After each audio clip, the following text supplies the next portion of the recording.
Cash flow lending merupakan kelompok yang terakhir daripada lending rasional kita. Sesuai dengan namanya tadi, cash flow, sehingga sumber pembayaran nantinya berasal dari cash flow yang didapat oleh perusahaan.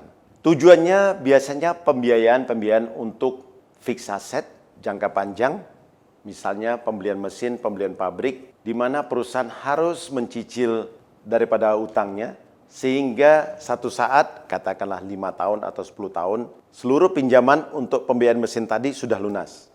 Saya ambil contoh, tidak mungkin kita biayain orang membeli mobil, katakanlah mobil Innova atau mobil truk dengan pinjaman APL, Asset Protection Lending, di mana hanya membayar bunga. Karena kita tahu pada akhir hari nanti, nilai asetnya akan menjadi nol dan tidak ada harganya lagi.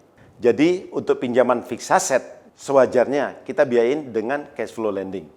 Dan yang kedua yang bisa kita biayai di sini adalah pembiayaan untuk modal kerja permanen.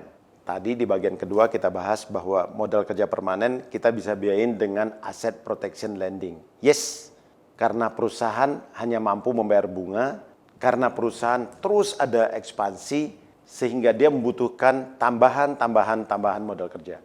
Apa yang terjadi misalnya perusahaan tersebut sudah mempunyai 5 supermarket besar dan dia tidak ada rencana lagi menambah ke supermarket ke-6, ke-7, ke-8, dan sebagainya. Dan mungkin dari 5 supermarket yang ada ini, atau 5 pabrik yang sudah ada ini, dia sudah mendapatkan keuntungan yang bisa digunakan untuk membayar bunga, dan masih ada sisa untuk membayar pinjamannya. Dengan kata lain, cash flow-nya masih bisa digunakan untuk membayar cicilan-cicilan daripada pinjamannya. Sehingga walaupun sifatnya pembiayaannya mungkin tadi inventory yang ada di supermarket atau di perusahaan, dia tahu dalam waktu 3 atau 5 tahun seluruh pinjamannya lunas dan dia tidak mempunyai pinjaman lagi ke bank.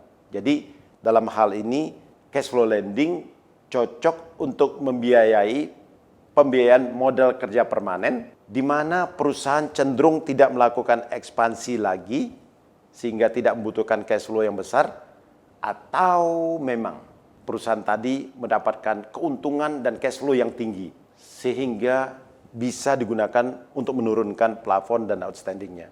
Jadi tujuannya saya ulangin untuk pembiayaan fixed asset dan modal kerja permanen.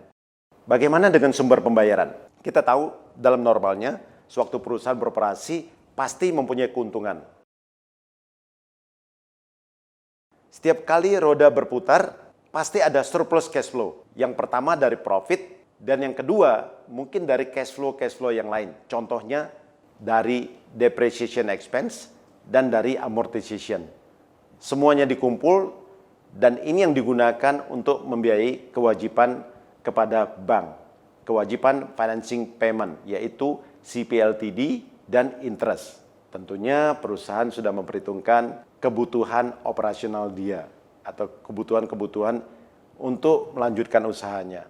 Kita bicara pada aspek yang kelima atau terakhir, kontrol kita terhadap cash flow lending ini, pinjaman-pinjaman jangka panjang ini. Pertama tentunya kita punya perjanjian kredit di mana di situ kita taruh seluruh kondisi-kondisi. Biasanya kita akan menaruh kondisi pencairan, kondisi yang berjalan, kondisi pelunasan, dan lain sebagainya.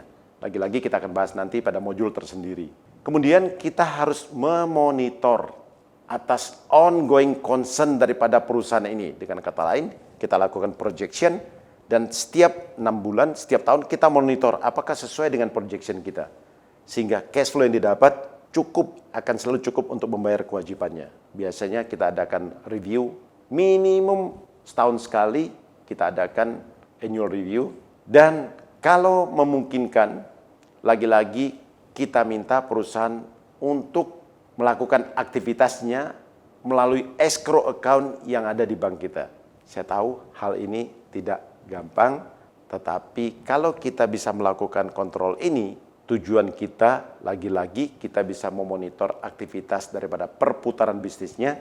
Kedua, kita bisa memonitor cash flow-nya lebih atau kurangnya, dan posisi kita akan lebih aman. Dan terkadang bank meminta perusahaan untuk mengendapkan dana dalam jumlah tertentu. Katakanlah untuk 2 bulan atau 3 bulan cicilan dan bunga. Seolah-olah seperti deposit yang kita kenal dalam LC, Letter of Credit, Margin Deposit. Semuanya bertujuan untuk memberikan posisi yang lebih aman bagi bank kita.